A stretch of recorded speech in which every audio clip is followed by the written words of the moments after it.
কি দিস আরে আলমারি মালমারি সব ভাঙা লিছে সব ভিডিও করুন সব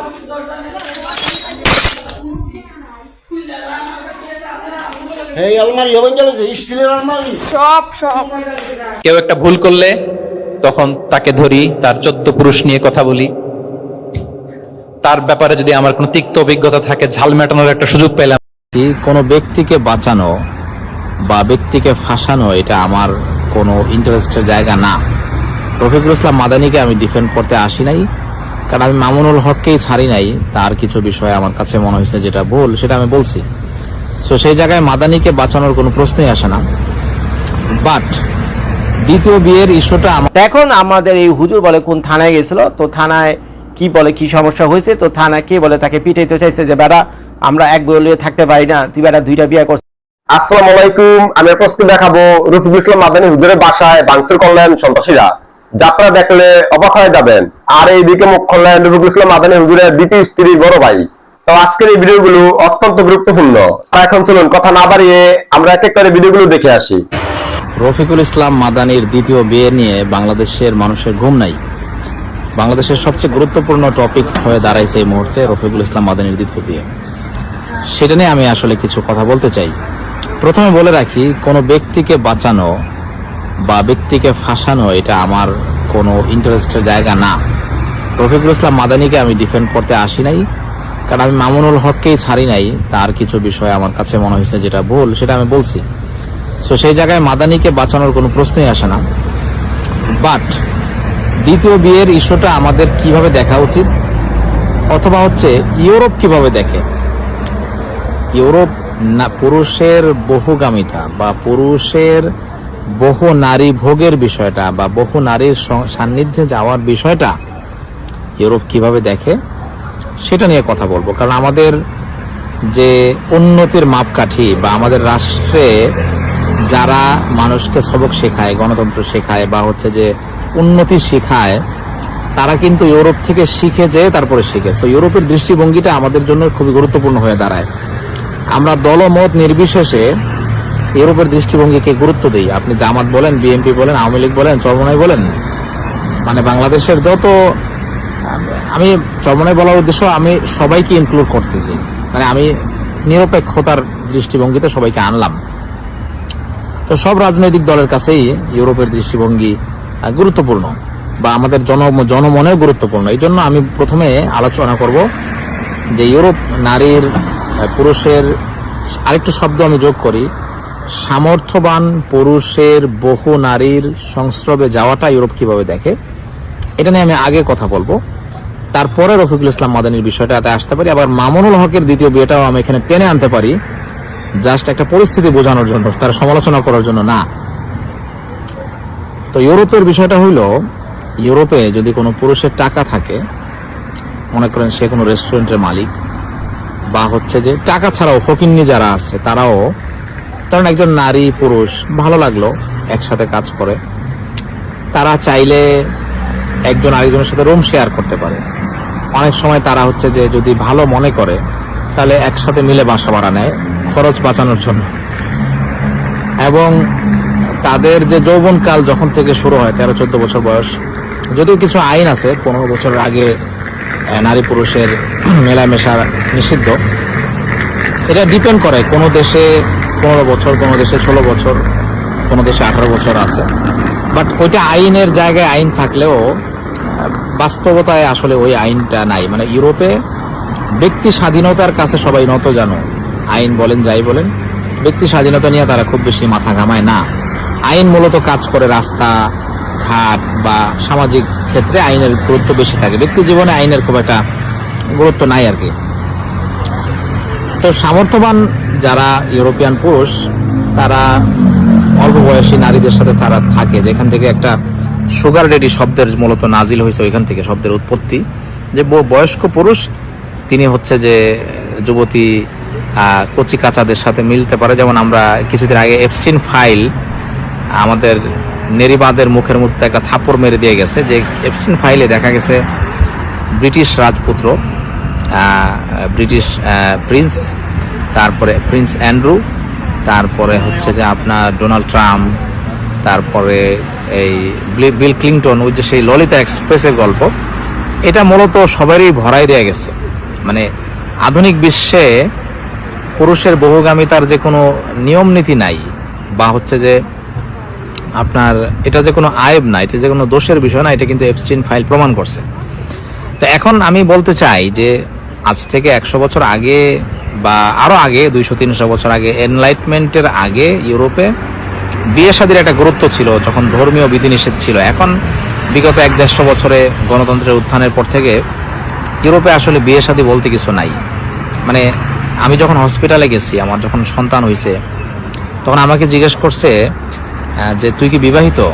তো আমাদের দেশে একজন, আপনি আপনার স্ত্রীর মাধ্যমে আপনার সন্তান আসছে, হালাল সন্তান, আপনাকে যদি বাংলাদেশি কোনো ডাক্তার এই প্রশ্ন করে, আপনি অবশ্যই তাকে মারবেন, মারতে যাবেন। কিন্তু এখানে আমি মারতে যাই নাই, কারণ এখানে অধিকাংশ মানুষের সন্তানই বিবাহ ছাড়া।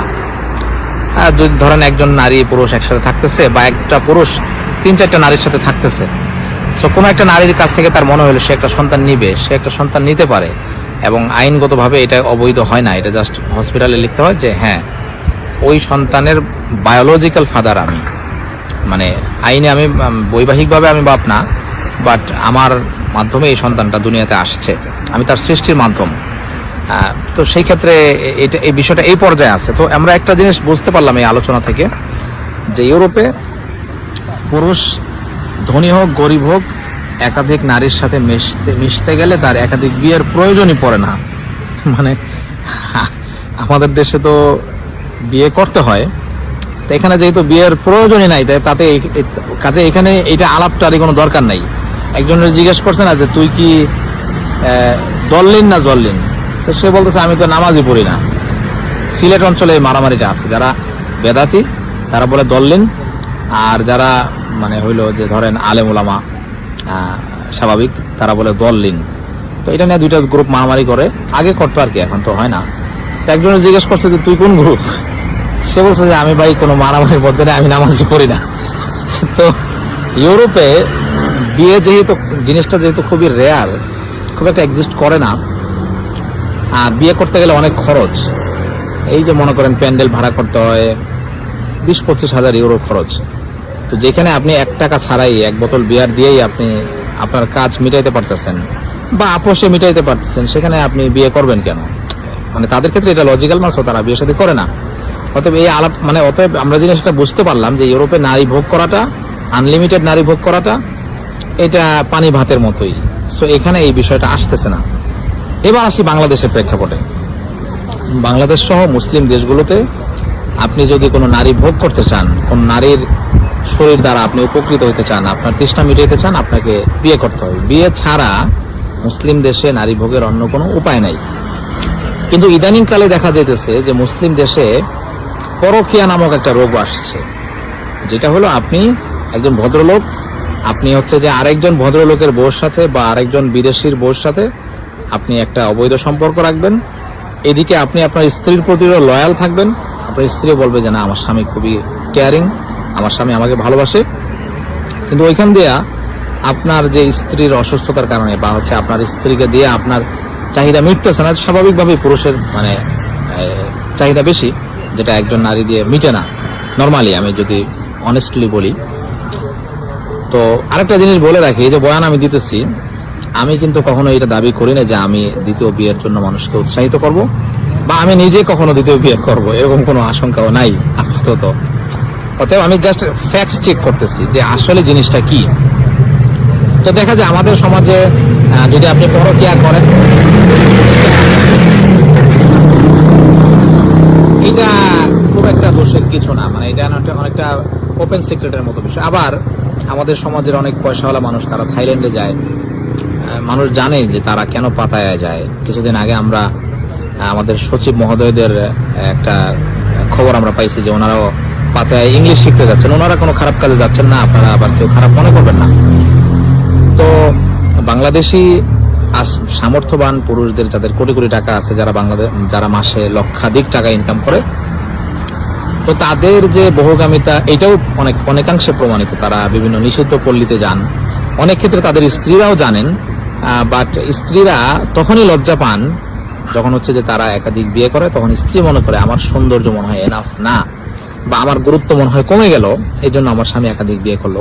আবার ধরেন যে সম্পদ ভাগ বাটোয়ারা হওয়ার একটা ইস্যু থাকে, যার কারণে কোনো ধরেন যুবক বা এখনো তিনি শারীরিকভাবে সক্ষম এমন ব্যক্তি, যার সন্তানদের বিয়ে শাদী হয়ে গেছে বা সন্তানরা বড় হয়ে গেছে, তার স্ত্রী যদি মারা যায় তখনও সন্তানরা রাজনীতি করে আর তাকে কিন্তু বিয়ে করতে দেয় না। সো এখানে একটা জিনিস বোঝা গেল যে বাংলাদেশি পুরুষদের ক্ষেত্রে দ্বিতীয় বিয়ে করাটা একটা ট্যাবু। আপনি যে সিচুয়েশনেই করেন, ধরেন এই যে আমাদের ছোট হুজুর রফিকুল ইসলাম মাদানী, সরি ছোট হুজুর বলাটা মানে ঠিক হবে না, বাট রফিকুল ইসলাম মাদানী উনি যে বিয়েটা করছে, ওনার স্ত্রী প্রেগনেন্ট, এইটা বলা যেতে পারে যে ওনার স্ত্রী এটাতে কষ্ট পাইছে, এবং উনি ওনার পোস্টে কিন্তু এই জিনিসটাই উল্লেখ করছে যে আমার স্ত্রীর এই মুহূর্তে আমি বিয়েটা করতেছি, এটা আমার নিজের কাছেও খারাপ লাগতেছে, বাট আমার প্রয়োজন, আই নিড, আমার এটা বায়োলজিক্যাল নিড, এজন্য আমি করছি। সো শরিয়ার দৃষ্টিভঙ্গি থেকে এই ধরনের সিচুয়েশনে কোনো ব্যক্তি যদি করেন, এটা আসলে শরিয়া আপনাকে সমালোচনা করার সুযোগ দিচ্ছে না, বাট সমাজ আপনাকে দিতে পারে, এটা সামাজিক বিষয়। এবং সে একটা জিনিস স্পষ্ট করছে যে এটা তার নিড, তার প্রয়োজন। এবং আমি মনে করি সে যেই পরিমাণ টাকা ইনকাম করে, মাসে লক্ষাধিক টাকা ইনকাম করে অনায়াসে বলা যায়, সো সেই ক্ষেত্রে আমি মনে করি সে আর্থিকভাবে স্ত্রী পালতে সক্ষম। এখন আমি আপনাদেরকে প্রশ্ন করতে চাই, বাংলাদেশে যে কোনো পুরুষ যত ইনসাফের সাথে, কোরআনে বলা হয়েছে যে ফানকিহু মা তাবা লাকুম মিনান নিসাই মাসনা ওয়া সুলাসা রুবা, যে তোমরা ওয়াইন খিফতুম আল্লাহ তুকসিতু ফিল ইয়াতামা ফানকিহু, এরপর আল্লাহ বলছেন যে ওয়াইন খিফতুম আল্লাহ তুকসিতু ফিল ইয়াতামা, যদি তোমরা, মানে এখানে এতিমদের আলাপ আছে এই সূরার মধ্যে, তোমরা যদি ইনসাফের ভয় পাও ফাওয়াহিদাতান, তাইলে আও মা মালাকাত আইমানুকুম, তোমরা যদি ইনসাফের ভয় পাও তাহলে তোমাদের জন্য একটাতেই সীমাবদ্ধ থাকা উচিত, এবং সাথে বাদী।